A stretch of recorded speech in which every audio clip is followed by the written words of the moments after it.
Eccoci qua cari telespettatori, ben ritrovati, ricominciamo i nostri consueti appuntamenti per parlare di tante questioni, a volte molto spinose, con lo SPI-CGIL, che vedete, eccolo qua, vedete alle mie spalle, SPI-CGIL del Veneto, quindi riprendono le nostre puntate. Come sempre voi chiamate le sedi dello SPI-CGIL, andate a farvi anche controllare la pensione, tutte le tematiche, le questioni, i dubbi, le perplessità in vari ambiti che riguardano il mondo dei lavoratori, ma soprattutto dei pensionati e pensionandi.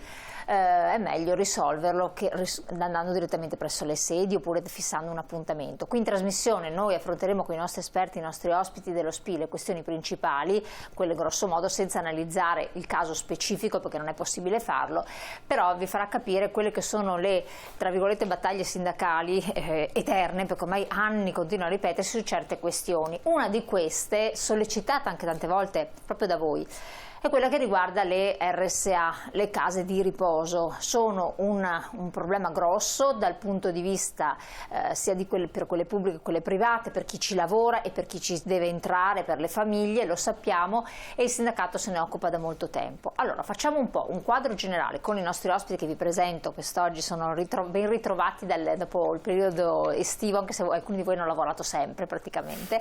Ivana Fogo, grazie di essere con noi, del Dipartimento Sociosanitario SPI-CGIL del Veneto. Buon pomeriggio. E Gino Ferraresso, Dipartimento sempre Sociosanitario dello SPI-CGIL del Veneto. Ben ritrovato. A tutte e a tutti. Collegato con noi per farci il quadro della situazione veronese, perché sappiamo che poi ogni spaccato territoriale rappresenta una realtà, a volte va meglio, a volte va peggio, adesso capiremo come sarà la situazione. Adriano Filice, segretario generale SPI-CGIL Verona, ben ritrovato. Buongiorno a lei e ai telespettatori. Allora, benissimo, io direi di incominciare la nostra chiacchierata con i nostri telespettatori che ci seguono e ci chiedono sempre: parlate in modo semplice, fateci capire tutto, e voi avete le vostre slide di supporto, cercate sempre di essere molto molto chiari, con la prima slide che ci illustra il tema, e do la parola a lei segretaria perché ci faccia capire qual è lo stato dell'arte. Eccolo qua, RSA, il quadro in Veneto, che è diverso da altri territori nazionali, voi lo dite sempre, qui non è stata fatta la riforma, no? Esatto, sì. Non è stata ancora fatta la riforma delle IPAB, è l'unica regione in Italia dove non è stata fatta. Ci sono state negli anni varie proposte, tantissime proposte che poi però nessuna è arrivata, ha proseguito l'iter, anche proposte fatte dalla regione, proposte di legge fatte dalla regione, dallo stesso Zaia, poi insomma abbandonate. Adesso vedremo anche che cosa succederà. Diciamo che noi comunque c'è sicuramente la riforma, ma è tutto il sistema sul quale bisogna fare un ragionamento, e per farlo io, seguendo le slide che abbiamo portato, che sono proprio un riassunto, ma soprattutto parto con dei numeri. Eccoli qua. Numeri prima, perché dai numeri si capisce quello che ci sta dietro. Ma prima ancora di questi numeri qua ne do due importantissimi di corsa. Allora, è uscita la relazione sociosanitaria della Regione del Veneto del 2023, quindi sono dati che dà la Regione stessa. Do un dato demografico importantissimo: gli abitanti nel Veneto, come sappiamo, sono 4.388.253, ma mi interessa focalizzare l'attenzione sul fatto che gli over 65 sono il 24%, pari a 1.168.000, quindi come sappiamo, no? Quando diciamo la popolazione invecchia vogliamo dire sta roba qua, mentre i ragazzi 0-14, quindi i giovani, sono il 12%, quindi la metà, pari a 598.000. Il rapporto fra queste due fasce di età ci dà l'indice di invecchiamento di questa regione, che oggi nel 2023 è 195. Cosa vuol dire? Vuol dire che noi per 100 giovani 0-14, giovani bambini 0-14, abbiamo 195 anziani, persone over 65. Questo è il dato medio, il che significa che abbiamo delle zone, abbiamo delle province dove questo indice può essere più alto oppure più basso. Ci tenevo a dirlo perché arriviamo allora appunto a ciò che abbiamo messo nella prima slide. Questa è la situazione oggi. Dico solo un'ultima cosa, guardate che negli anni 80 l'indice di invecchiamento, negli anni 80, era 62, cioè le cose cambiano tanto velocemente. Questo per dire che a pagare la pensione sono sempre meno persone. Tra le altre cose, ecco, tra le altre cose. Ma per per dire anche, e qui entriamo nel tema di oggi, che la popolazione anziana cresce. Con la popolazione anziana crescono anche i problemi di assistenza e quindi ritorniamo ai nostri temi. E proprio per parlare di questo, il primo dato importante è che sempre dentro a quella relazione abbiamo letto proprio in questi giorni che oltre 328.000 over 65 sono non autosufficienti, quindi il 28,4% di quel 1.100.000 che dicevo prima. È un dato importante. Ora, per non autosufficienza non intendiamo l'autosufficienza totale, no? Però perché si sa che la non autosufficienza è una riduzione o una perdita delle capacità funzionali, ma anche questo è un dato importante. L'altro dato che abbiamo indicato è che nel Veneto abbiamo 80.000 badanti, di cui circa 30.000 con contratto, e questo è un dato dell'Università Bocconi del 2018, quindi insomma per dire che è tutto questo mondo, no, che ruota attorno. Abbiamo indicato i dati del 2022, anche questi aggiornati sempre dalla relazione. Allora, gli accessi giornalieri a tutti i nostri servizi, no? I servizi di residenzialità, quindi a questi dell'anno scorso, sono stati 46.913, quindi tanti.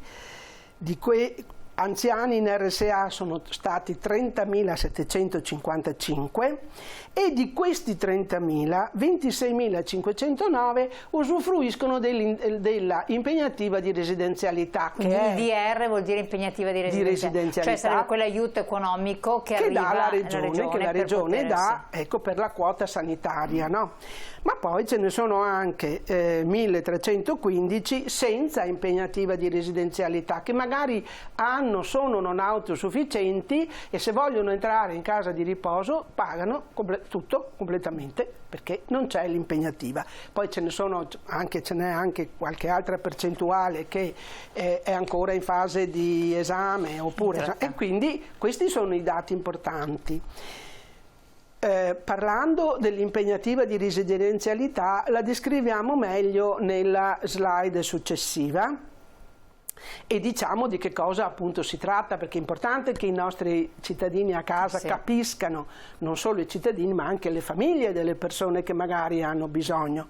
Allora, come dicevamo, l'impegnativa di residenzialità, che chiamiamo IDR, è il contributo che la Regione riconosce al cittadino non autosufficiente per l'assistenza sanitaria presso i centri di servizi per anziani, centri residenziali. Quindi vuol dire, quando dice assistenza sanitaria, vuol dire che la retta alberghiera è a carico comunque a carico del cittadino. Quindi, questo sì, ecco, perché e facciamo anche adesso poi le RSA insomma hanno delle tariffe, ma diciamo che indicativamente, poi magari Gino entrerà meglio nella questione, ma indicativamente una persona in casa di riposo costa in generale dai 2.500 ai 3.000 euro, forse anche qualcosa di più al mese.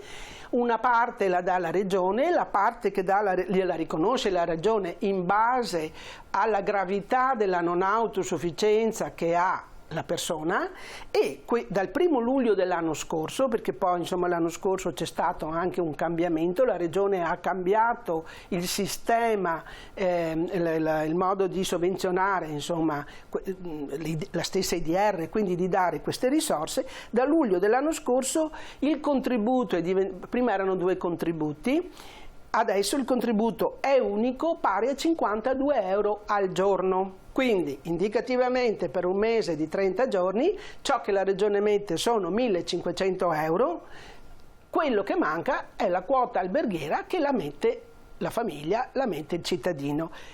Prima di questo nuovo sistema erano 2 i contributi, c'era in base alla situazione della persona, del cittadino. C'era una quota a bassa, media intensità che era di 49 euro al giorno e una di alta intensità che arrivava a 56 ed erano 2 graduatorie separate. Ecco. Adesso invece la graduatoria è unica e anche il contributo è unico. Poi vedremo se è meglio, se è peggio. Infatti perché venire la domanda sì, la domanda che sorge spontanea è quella. A quella domanda lì risponde poi molto bene Gino, perché insomma abbiamo pensato, ecco, come fa un cittadino a... Ecco, questa è la cosa importante, perché allora, quando succede che una persona cara, il proprio genitore, zio, eccetera, si trova in una situazione di difficoltà, non può essere più tenuto tra le pareti domestiche con la classica badante e così via, bisogna pensare alla casa di riposo. Lì iniziano le problematiche. Qual è la procedura? Tanti ci hanno scritto, spiegate la procedura passo dopo passo, perché non è così semplice e perché sembra che sulla carta abbia un ruolo importante il medico di medicina generale, poi sui fatti è la famiglia, se c'è, che se la deve sbrigare, oppure il coniuge, insomma sono situazioni un po'... Allora, vediamo supportati. Diciamo che se parliamo di un autosufficiente ci rivolgiamo soprattutto ai parenti. Chi c'è? Forza. Può essere il coniuge, possono essere i figli, può essere anche un parente, un nipote, un parente più vicino. La prima cosa che fanno, vanno in panico, ovviamente, immediatamente.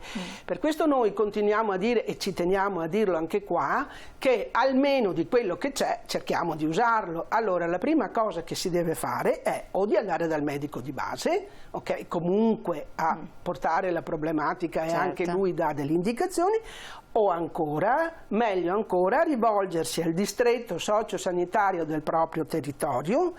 Di solito dentro ogni distretto c'è il PUA, che è il punto unico di accesso, insomma c'è un punto, si chiede e si trova, perché i punti unici ci sono già attualmente, non è che non ci sono, e da lì inizia l'iter e si pone il problema e lì si comincia.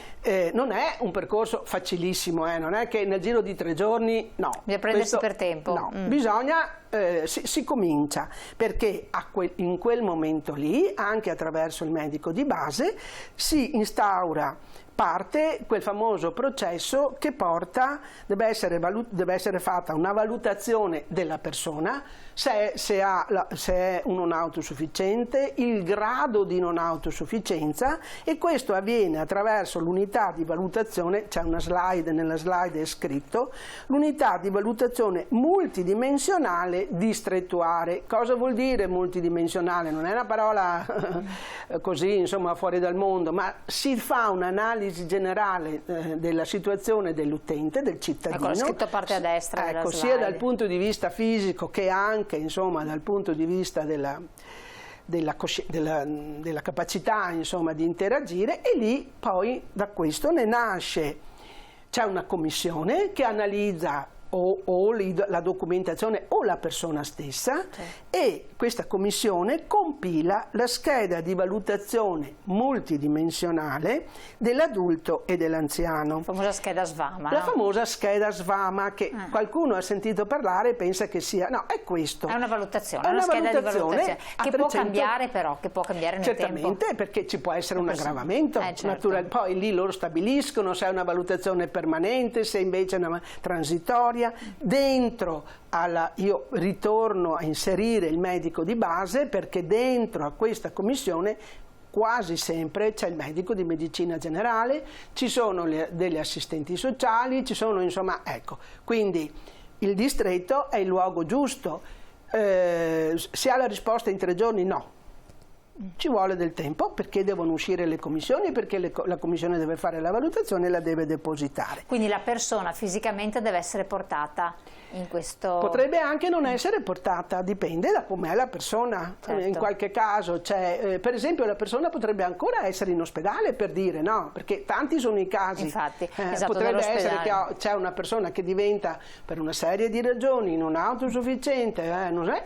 A volte ci sono anche le commissioni che si recano presso l'ospedale, oppure, insomma, c'è un passaggio di informazioni, non è detto che si debba prendere l'utente e il parente, insomma. Quindi, però questo è il percorso. È un percorso che adesso io non saprei dire bene, insomma, ci vuole un po' di tempo, a meno che non sia una situazione abbastanza grave, ci vogliono dei mesi, per cui lo stesso ospedale magari dà una sua, certo. per esempio la lettera di dimissione dell'ospedale è già una valutazione, ecco, per dire. Sì, però l'importante è non prendere paura, non pensare di essere soli e abbandonati al distretto, intanto al distretto, o dal medico di base o al distretto. Ci è stato perché chiesto... i servizi che ci sono, qualcuno c'è, usiamoli. Chiaro, ecco. Ci è stato chiesto in più step di questa cosa, con diverse mail, io faccio il riassunto di quello che avete scritto. Lo SPCGL ha un servizio di supporto in questa situazione qua?